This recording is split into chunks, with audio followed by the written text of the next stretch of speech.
Welcome to my channel guys.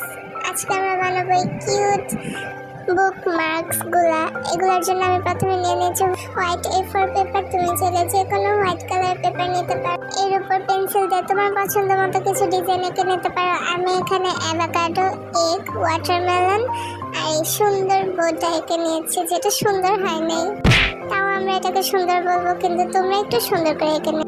এরপর এগুলোকে outline করে নিতে পারো ব্ল্যাক পেন বা তোমার কাছে যেটা থাকবে। এতে এগুলো দেখতে আরো সুন্দর লাগবে। এভাবে চারটা করে নিব। আচ্ছা গাইস, এটা কি বলো তো? এরপর আবার পেজ নিয়ে এখান থেকে আমি 6 সেন্টিমিটার কেটে নিয়েছি। তোমরা চাইলে আরো বড় বা ছোটও নিতে পারো। এতটুকু সুন্দর লাগতেছিল আমার কাছে, তাই আমি এতটুকু নিয়েছি। তোমরা তোমাদের মতো মাপ নিয়ে এটাকে কেটে নিও। দেন আমি এখানে অ্যারো শেপ করেছি। তোমরা চাইলে রাউন্ড বা যে কোনো শেপ করে নিতে পারো। তারপর এগুলো কালার করে নিব। রেড কালার, ওয়াটারমেলন রেড হয় না, গ্রিন হয়। গ্রিন কালার করে নিব। সবগুলো কাটা ওঠাভাবে কালার করে নিব।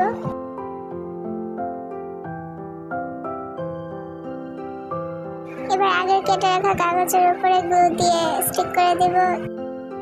এই যে দেখো, সবগুলো স্টিক করা হয়ে গিয়েছে। এখানে তোমার কোনটা ফেভারিট কমেন্ট বক্সে জানাও। ভিডিওটি যদি ভালো লাগে থাকে like, comment, share and subscribe. Tata.